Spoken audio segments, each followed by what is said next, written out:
Aquí comienza Reencuentro, una cita con nuestra tradición y los temas de la actualidad a la luz de la Torá. Reencuentro le propone un encuentro con el judaísmo. Conduce Alberto Rusco Lequier.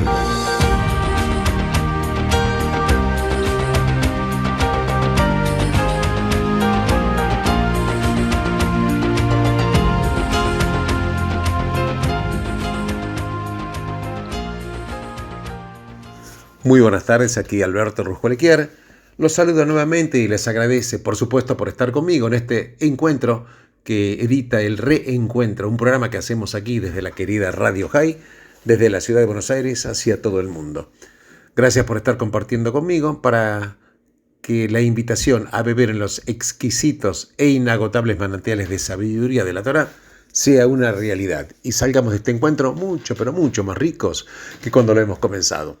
Bien, en este día, que es un día muy especial, que corresponde al día 7 del mes de Tishrei, del año 5784 del calendario hebreo, estamos hablando de que es un día especial. Primero, porque ya nos estamos acercando al Shabbat y porque el próximo lunes, en realidad comienza técnicamente el Yom Kippur el próximo lunes a la noche. Bueno, el horario para prender velas de Shabbat hoy en la ciudad de Buenos Aires está establecido a las 18 horas 32 minutos y el Shabbat termina el día sábado, mañana a las 19 horas 28 minutos. Ahora, el horario para prender velas de Yom Kippur es el domingo a las 18 horas 34 minutos y el Kippur termina el lunes a las 19 horas 30 minutos. ¿Sabes que este Shabbat se conoce con dos nombres? Por un lado, Shabbat Shuvah y también con el nombre de Shabbat Teshuvah. Claro, el nombre de Shabbat proviene de las palabras iniciales de la Haftará de esta semana, que dice Shuvah Israel, que quiere decir regresa, oh Israel. Ahora, el segundo nombre, Shabbat Teshuvah, se deriva del hecho de que este Shabbat cae en medio de Aseret Yemei Teshuvah, o sea, son los 10 días de arrepentimiento, que comenzaron, por supuesto, cuando empieza el Rosh Hashanah. Y este nombre también está asociado con la Haftará, ya que el tema central es el regreso a Dios. Entonces, la verdad que los dos nombres que tiene este Shabbat hablan de una lección muy importante, y yo diría incluso oportuna, porque la frase Shuvah, que quiere decir, o Shuvah, regreso, es realmente una orden, porque Dios nos ordena regresar a Él en arrepentimiento. Ahora, la palabra Teshuvah, por el contrario, es un sustantivo que denota la acción misma, el retorno real a Dios. O sea, Shuvah es una orden y Teshuvah es la acción, que es el retorno real. Entonces, la palabra Shuvah se relaciona más con el que da la orden que con la persona a la cual se dirige. Entonces, es una situación en la que la orden ya fue emitida, pero todavía no fue ejecutada. Claro, la orden en sí tiene fuerza, pero no garantiza que la orden necesariamente se va a cumplir en el futuro. Pero por otro lado, Teshuvah implica que la acción ya se ha realizado, es decir, que la Teshuvah ya se ha realizado. Pero si este fuera el caso, entonces, ¿por qué seguiríamos refiriéndonos a este Shabbat como Shabbat Teshuvah? Y la verdad es que la respuesta es que el acto de Teshuvah consiste tanto en la orden de regresar a Dios como en la posterior implementación. Shuvah nos enseña que incluso después de que un judío haya hecho Teshuvah, todavía necesita trabajar en sí mismo, porque no importa cuánta Teshuvah haya hecho una persona, siempre es posible elevarse más. Y de ahí la directiva, vuélvete, oh Israel, al Señor tu Dios. Entonces aquí se entiende que siempre hay margen de mejorar para un nivel de Teshuvah todavía más profundo, más infinito incluso, ya que Dios mismo es infinito y sin limitaciones. Y esta es la lección de Shabbat Shuvah. Un judío nunca debe contentarse con los logros espirituales que ya pudo haber alcanzado. Nunca, pero nunca debe pensar que por haber trabajado en sí mismo durante toda una semana, ahora claro, tiene derecho a descansar porque es Shabbat. No. Hoy es Shabbat Shuvah. Incluso después de haber hecho Teshuvah, se requiere más trabajo, porque el servicio de Teshuvah es continuo y es sin fin.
Cuando hablamos de Yom Kippur, que es el día quizás más sagrado del año en el calendario hebreo, estamos hablando, la gente habla del día del perdón, pero también un día de expiación de los pecados.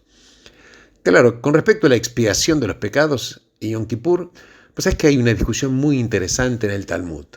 Porque los sabios dicen que el propio día de Yom Kippur expía solamente a los retornantes.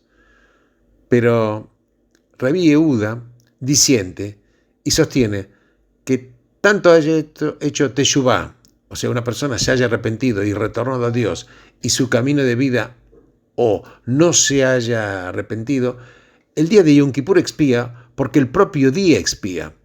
Entonces, la conclusión se define como los sabios. En realidad, todos están de acuerdo con que el propio día de Yom Kippur expía, es decir, el día de por sí mismo, el día de Kippur expía, pero solamente que Rabí sostiene que la santidad de Yom Kippur es tan poderosa que expía incluso a los que no retornaron con teshuvá, mientras que los sabios opinan que es necesario el arrepentimiento previo para acceder a esta extraordinaria expiación generada por Yom Kippur. Pero claro, esto requiere aclaración, porque expiación no significa solamente ser perdonado por el Altísimo. Claro que cuando un judío transgrede genera un defecto espiritual, una mancha en el alma, y debe arreglar el defecto y limpiar la mancha. Ahora, claro, ¿cómo se entiende que el defecto y la mancha se borren por el solo hecho de que llega un día específico que es Yom Kippur? Y la explicación es que en Yom Kippur encuentra expresión lo más profundo del vínculo entre Dios y el judío. Hay una relación generada por el cumplimiento de los preceptos que son las mitzvot y por la aceptación del yugo celestial.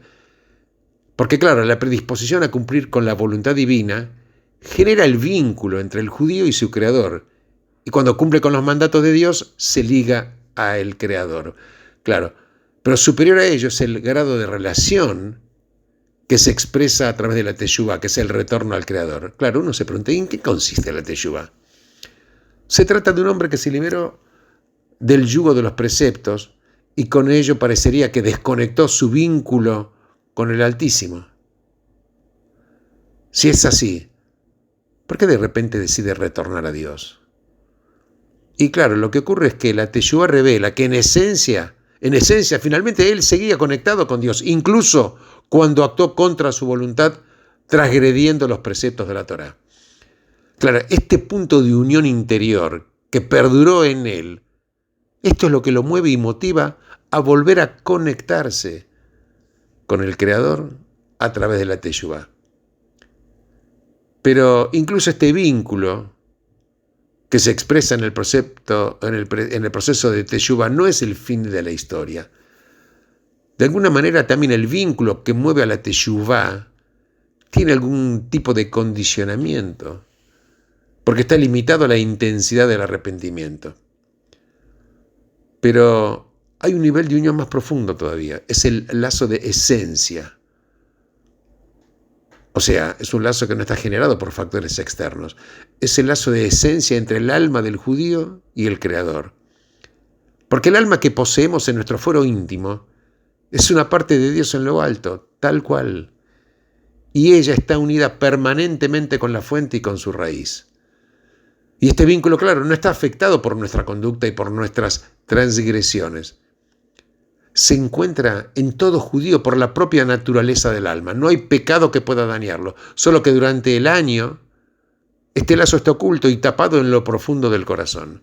Entonces lo que encuentra expresión son los niveles más externos de unión con Dios, los que dependen de nuestra conducta y decisiones. Pero en el día de Yom Kippur se revela este lazo esencial entre el Creador y el pueblo de Israel.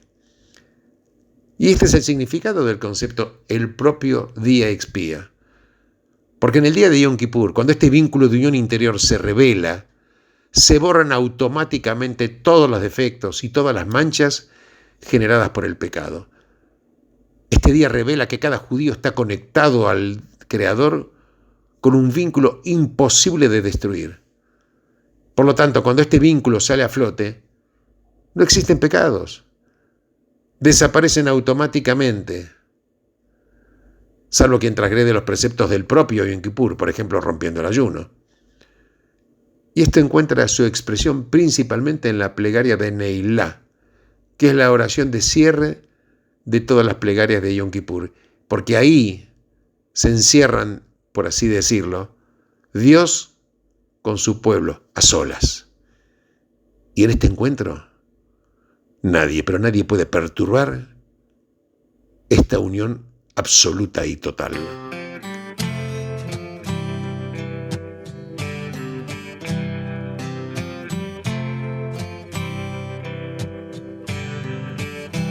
האהבה כואבת לי וזה כאב שאין לו כבר מקום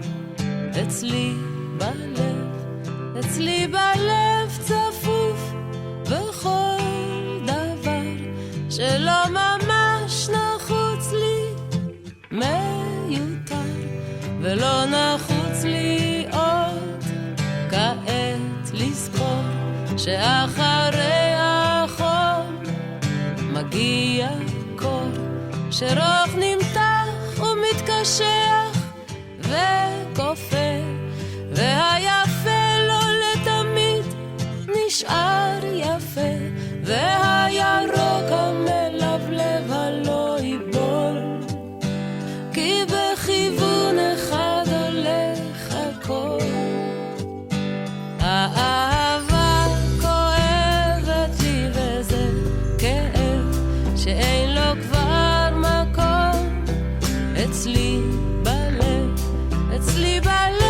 צפוף בכל דבר שלא ממש נחוץ לי מיותר ולא נחוץ לי עוד כעת לזכור שאחרי החום מגיע קור שרוך נמתח ומתקשח וכופה והיפה לא לתמיד נשאר יפה והירוק המלבלב הלא ייבול כי בכיוון אחד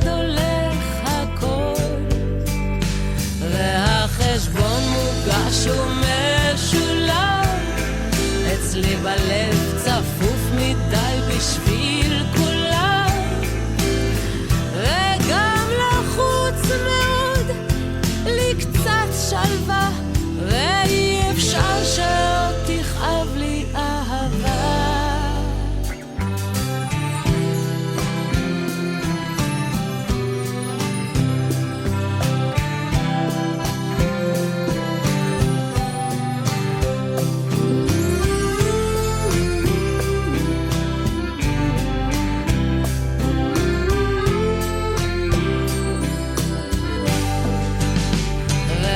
חשבון מוגש ומשולב, אצלי בלב צפוף מדי בשביל כולם, וגם לחוץ מאוד לי קצת שלווה, ואי אפשר שעוד תכאב לי אהבה.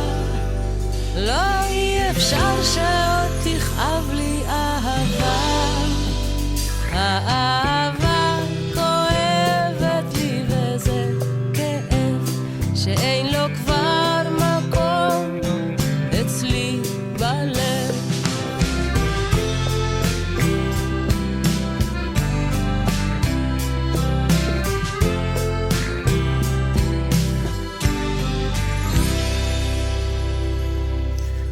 En la vida de la humanidad hay hechos que son conmocionantes y que marcan a veces un antes y un después. Y también en la Torá quiero comentar con ustedes que hay un hecho revelador, entre varios. Uno es que cuando Yosef revela la identidad ante sus hermanos. Claro, ellos quedan mudos y en estado de shock, y entonces Yosef les dice estas palabras: yo soy vuestro hermano Yosef, al que ustedes vendieron a Egipto.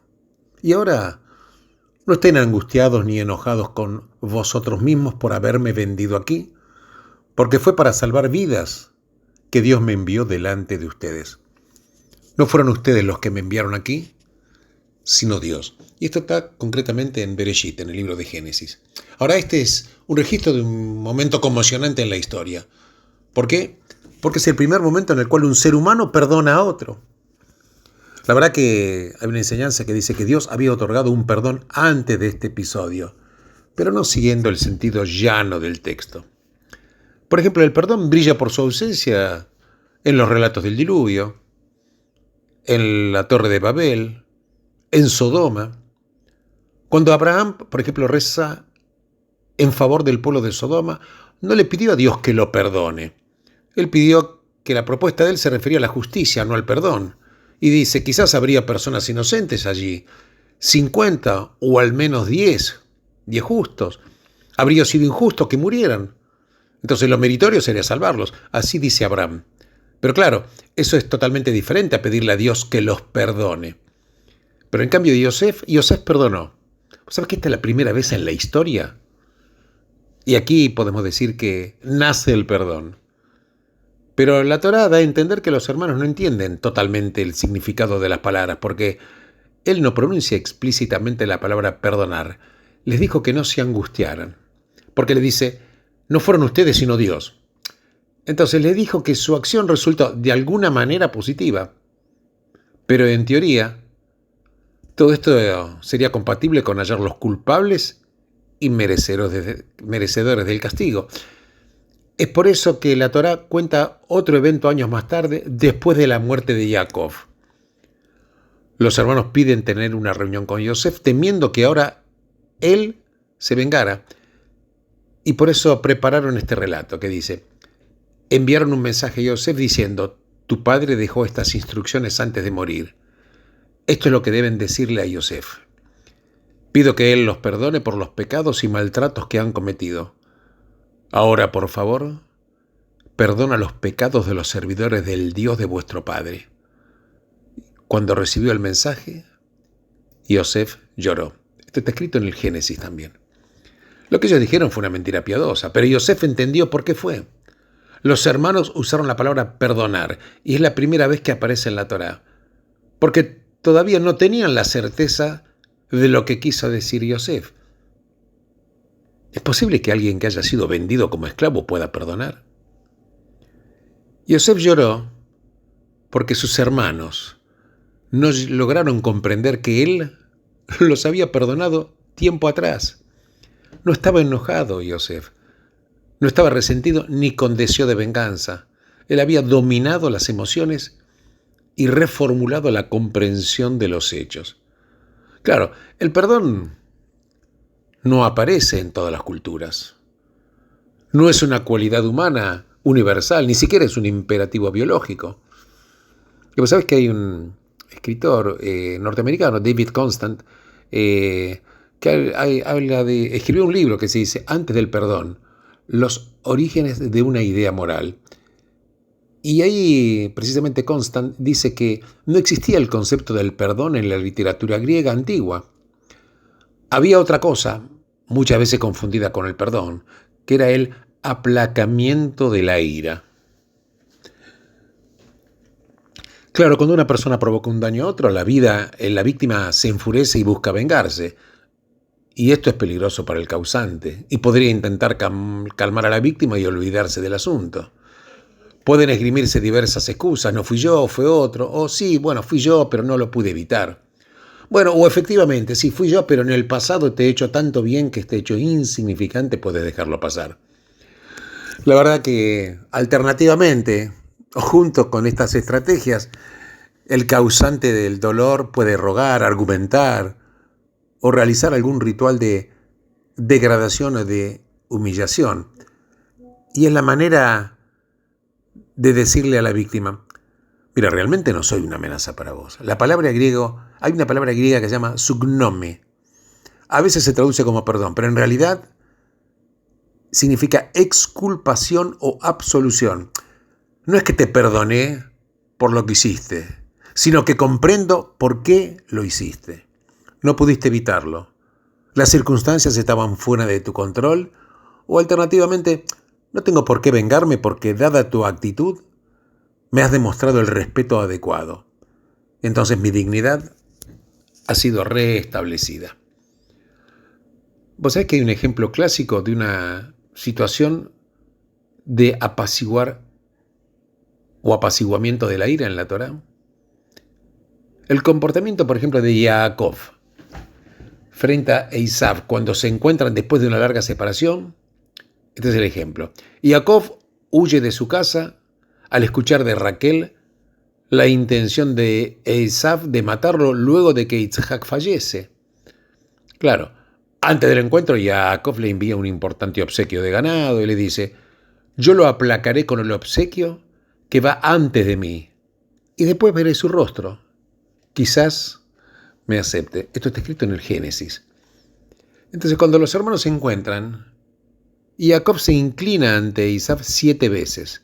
Este es un ejemplo de quizás autodegradación, pero los hermanos se abrazan, se besan y va cada uno por su camino. No porque Esav haya perdonado a Jacob, sino porque lo ha olvidado o ha sido aplacado. Pues es que claro, que el apaciguamiento como método de solución de conflictos existe incluso en muchos lugares y hasta incluso en el reino animal.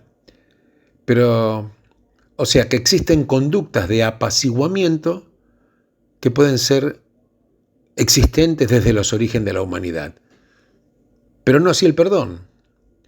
Porque precisamente este autor, Constant, ese autor norteamericano, dice que la primera vez ocurre en la Biblia hebrea y él cita el caso de Yosef. Claro, lo que no aclara es por qué. ¿Por qué perdona a Yosef? Ni por qué la idea y el concepto nacen específicamente en el judaísmo. Y la respuesta es que con el judaísmo nació una nueva moralidad. Porque el judaísmo es principalmente una ética de la culpa. A diferencia de la mayoría de los otros sistemas, que son sistemas éticos o sistemas que son la ética de la vergüenza. Una de las diferencias fundamentales entre las dos maneras de pensar es que la vergüenza queda ligada a la persona, pero la culpa está ligada al acto.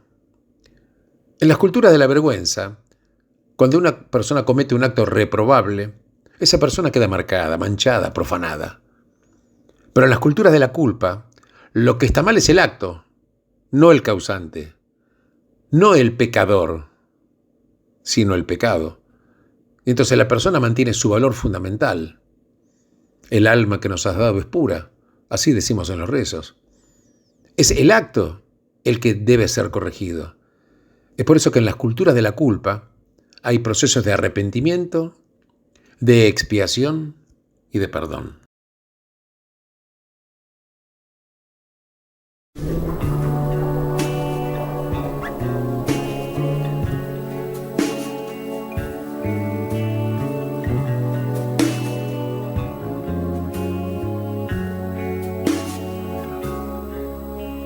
מאז שנפגשנו היה לי ברור שזו התחלה מתוקה של סיפור. מרגע לרגע הבנתי יותר שכאן זה התחיל ולא ייגמר. רוצה להגיד כדאי שתדע, אני בעננים כשאני לצדך, וגם ברגעים שאני לא איתך, יש מי שלנצח אוהבת אותך. ואין בעולם עוד כזאת אהבה, כמו אז בתנ"ך, כמו אדם וחווה. אני רוצה שתדע זה מכאן עד הסוף, בטוב וברע אני אמשיך לאהוב. אמרי לשמיים מחצה את הים, אלך אחריך עד סוף העולם. רוצה שתדע זה מכאן עד הסוף, בטוב וברע אני אמשיך לאהוב. אמרי לשמיים מחצה את הים, אלך אחריך עד סוף העולם. כשאתה מאושר אז טוב לי בלב, ואם אתה נשבר גם לי זה כואב. אתה שמשלים בי את מה שחסר, אוסף אותי כשליבי מתפורר. הבט אליי ותראה שאני חצויה ואתה חצי השני. באש ובמים אני החומה, אתן את כולי בשבילך נשמה.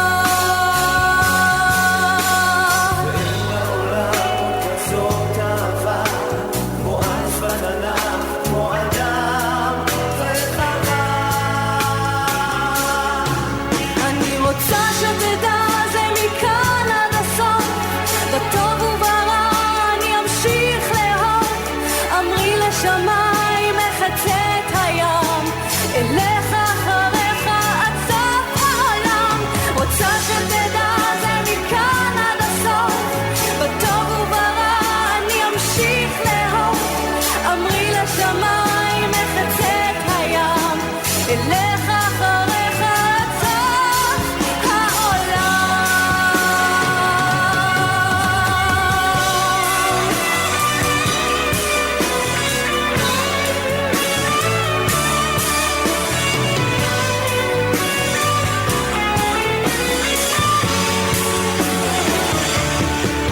אני רוצה שתדע זה מכאן עד הסוף, בטוב וברע אני אמשיך לאהוב. אמרי לשמיים מחצה את הים, אלך אחריך עד סוף העולם. רוצה שתדע זה מכאן עד הסוף, בטוב וברע אני אמשיך לאהוב. אמרי לשמיים מחצה את הים, אלך אחריך עד סוף העולם. אלך אחריך עד סוף.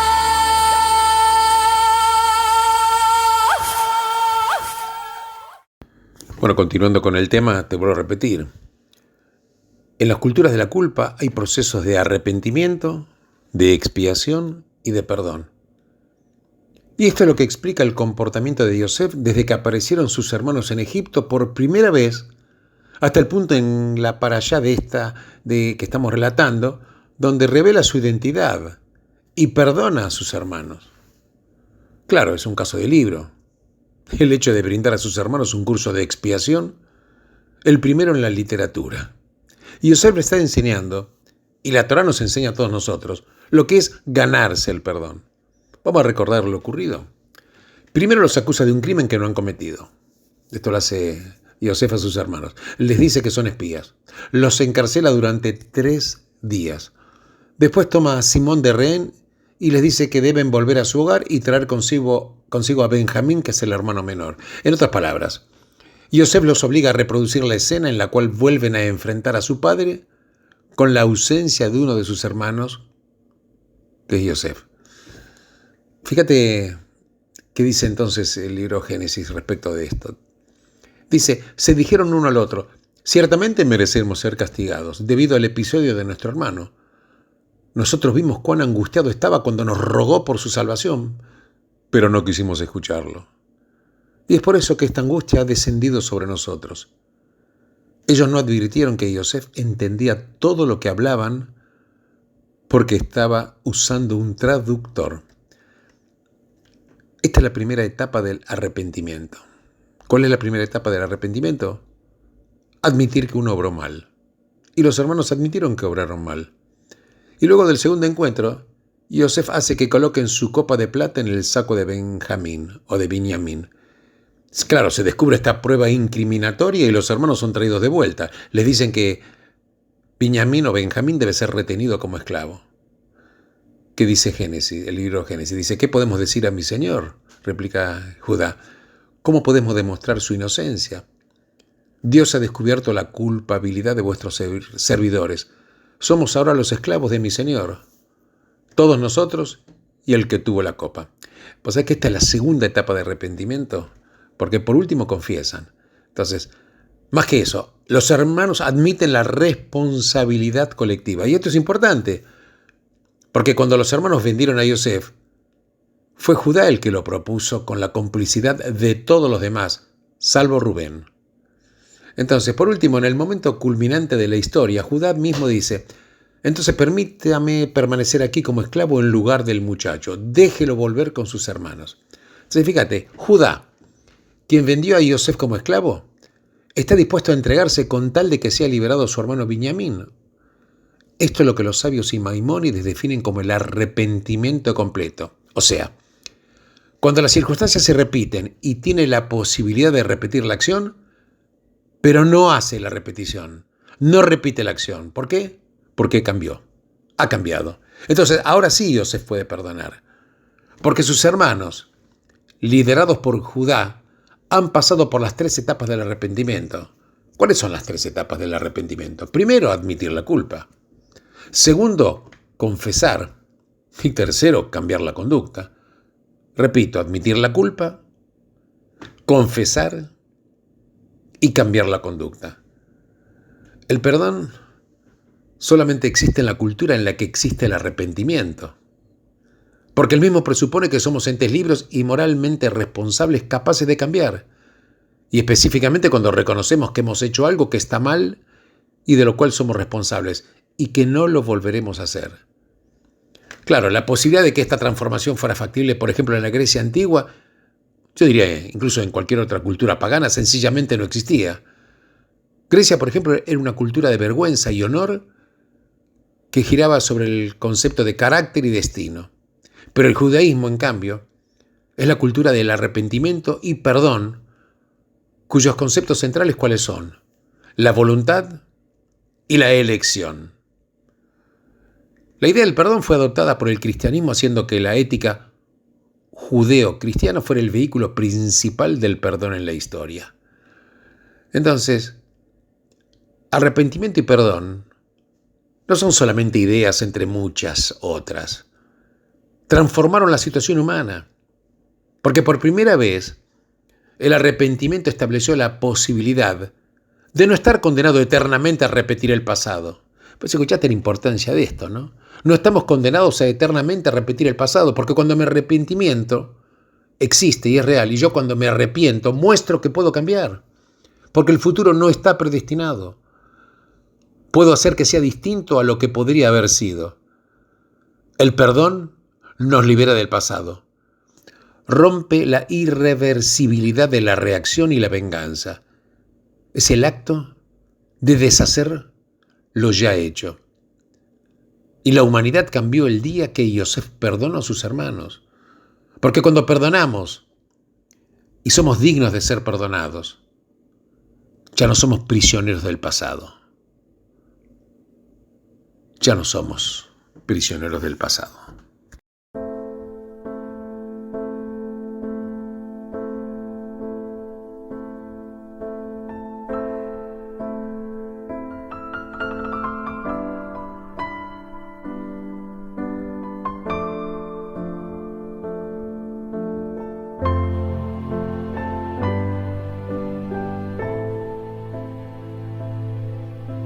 אבוד פה ולבד ולא רואה דבר, דמעות נופלות ליבי נשבר.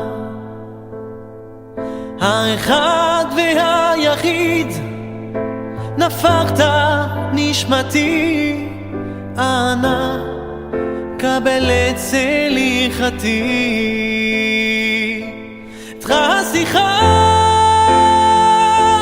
לכל חטאי, תראה סליחה נתת לי חיי. לא ידעתי, לא ראיתי, לא האמנתי כמה מושלם. לא ידעתי, לא ראיתי, לא האמנתי, אני רק אדם.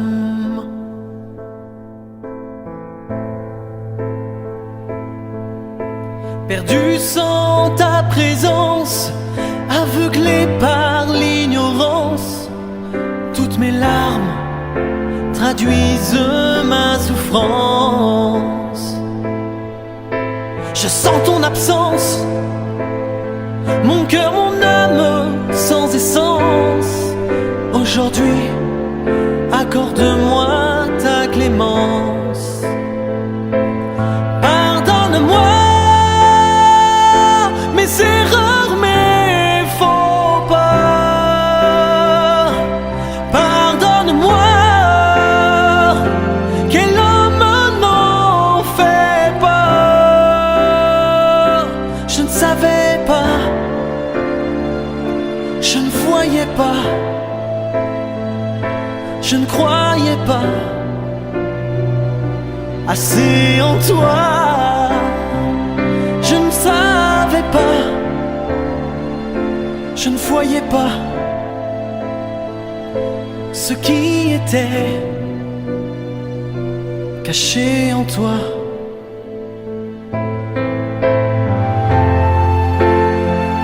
לא ידעתי, לא ראיתי, לא האמנתי כמה מושלם. לא ידעתי, לא ראיתי, לא האמנתי, אני רק אדם. לא ידעתי, לא ראיתי, לא האמנתי, אני רק אדם. Pardonne-moi mes erreurs, mes faux pas. Pardonne-moi, quel homme n'en fait pas. Je ne savais pas, je ne voyais pas, je ne croyais pas assez en toi. Je ne savais pas, lo yadati, je ne voyais pas, lo raiti, ce qui était caché en toi. Je ne savais pas, je ne voyais pas. Je t'en supplie, Pardonne-moi.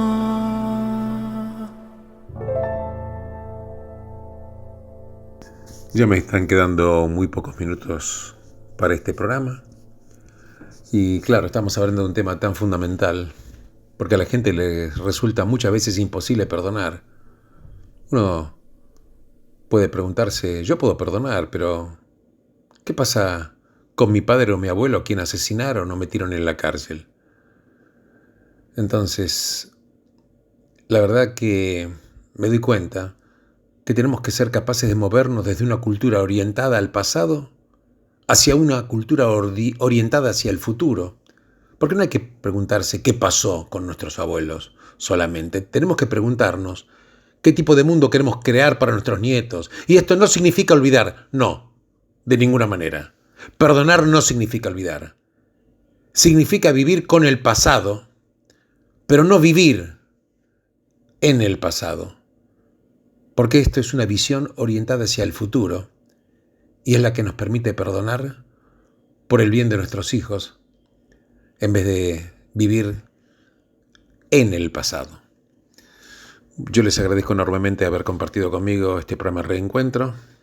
Que tengan todos ustedes la mejor de las bendiciones, una buena inscripción que espero la hayan tenido y la hayamos tenido todos en el libro de la vida y que tengamos una buena, un buen sello, Gmar Hatima Tova a todos.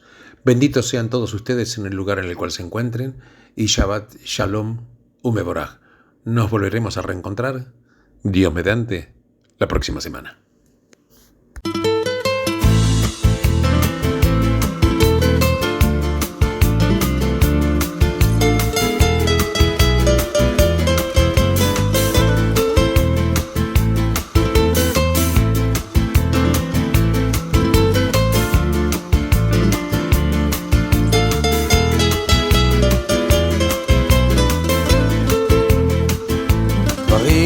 קטנים, דברים פשוטים וקצת הפתעות באמצע הדרך, זמנים חולפים ומשתנים. אתמול אתה היית מלך, לאן פרחו הציפיות ואיך נשארת בלי תשובה, עוד לא הספקת לעשות. ומה נשאר מכל העבר? הכל תלוי בך חבר, היה חזק אל תישבר, אל תיתן לעצמות בך לפגוע, היה חזק ותתגבר. הכל תלוי בך חבר, היה חזק אל תישבר, אל תיתן לעצמות בך לפגוע, היה חזק ותתגבר.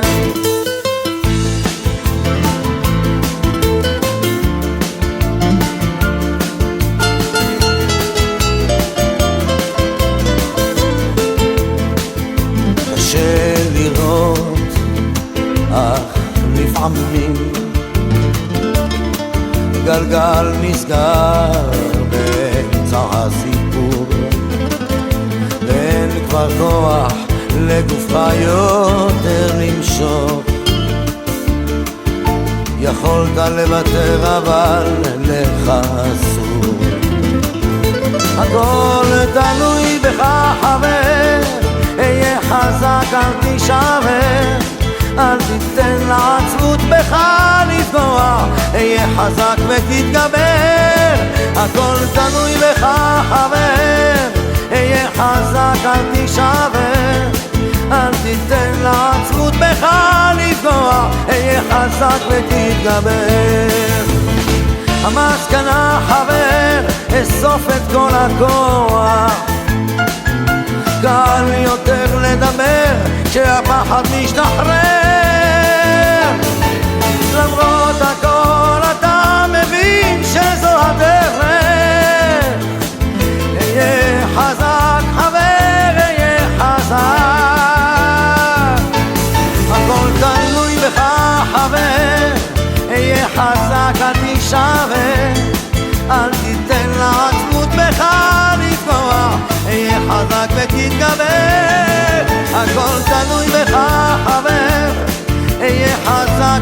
תישבר, אל תיתן לעצמות בך לפגוע, היה חזק ותתגבר.